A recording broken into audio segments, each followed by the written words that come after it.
گھنے سائے دار درخت کے نیچے بٹھایا، بھاگتے ہوئے گئے، انگور کا ایک تازہ خوشہ توڑا، ایک گچھا توڑا انگور کا، 2 زانوں با ادب ہو کر ان کی بارگاہ میں پیش کیا، کیونکہ اللہ والوں کو اللہ والے جانتے ہیں۔ اور ویسے بھی آپ یہ دیکھ لیں، سید زادہ کہیں پر بھی ہوگا وہ با ادب ہوگا۔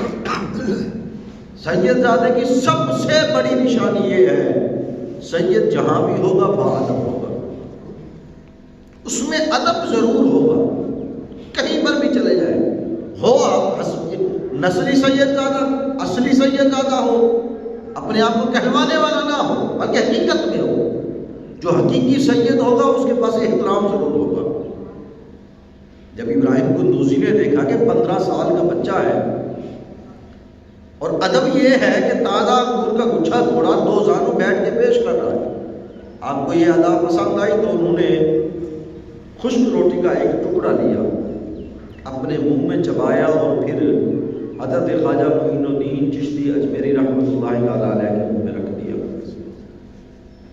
آپ فرماتے ہیں کہ وہ روٹی کا خشک ٹکڑا جو ابراہیم قندوزی نے اپنے منہ سے چبایا تھا، پھر میرے منہ میں رکھا، یہ ٹکڑا جیسے ہی میرے منہ میں آیا تو میرے دل کی دنیا بدل گئی، میرے دل کی دنیا بدل گئی۔ میں نے کھڑے کھڑے میں نے لوگوں کو بلایا اور اپنے باغ کا ریٹ لگوایا، باغ وہیں بیچ دیا، پنچکی وہیں بیچ دی،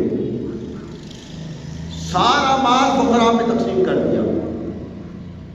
اب مرشد حق کی تلاش میں نکل پڑا۔ انہیں مرشد ملے حضرت سیدنا عثمان ہارونی رحمۃ اللہ تعالی علیہ۔ آپ ان کے ساتھ ان کی صحبت میں 20 سال رہے۔ کتنا؟ 20 سال آپ اپنے مرشد کی صحبت میں رہے۔ اور آپ کہتے ہیں ہم سفر میں ہوتے، حضر میں ہوتے، گھر ہوتے، باہر ہوتے، کہیں بھی ہوتے، ان کا تکیہ، ان کا بسترا، ان کا کھانا پینے کا سارا انتظام میں کرتا تھا۔ 20 سال ان کی خدمت میں رہے، پھر انہوں نے بھی نوازا۔ آپ پھر مدینہ منورہ گئے۔ آپ کہتے ہیں جب میں مدینہ منورہ گیا تو اکثر میں اپنے نانا جان کے مزار کے پاس رہتا تھا۔ ایک مرتبہ مزار کے پاس ہی تھا، غشی آئی، نیند آئی، تو خواب میں آقا علیہ السلام نے فرمایا کہ اے خواجہ، آج سے ہم تجھے معین الدین یعنی کہ دین کے مددگار کا لقب دیتے ہیں، اور آپ کو حکم دیتے ہیں کہ آپ اجمیر چلے جاؤ، اور اجمیر کی ولایت ہم آپ کو عطا کرتے ہیں۔ وہاں جو کفر و ظلم کی آندھیاں چل رہی ہیں، وہاں جا کے تم اس کفر اور ظلم کی آندھیوں کو ختم کرو، دین اسلام کے چراغ کو روشن کرو۔ آپ کہتے ہیں میری آنکھ کھلی تو میں نے فوراً اجمیر کا سفر شروع کر دیا۔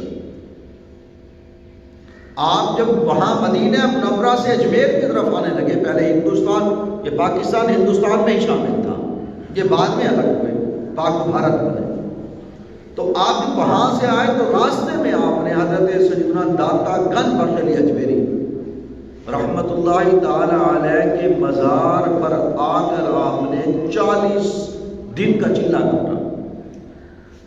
اللہ تبارک و تعالیٰ آپ کو بھی دیکھنا نصیب فرمائے، میں نے وہاں حاضری دی ہے۔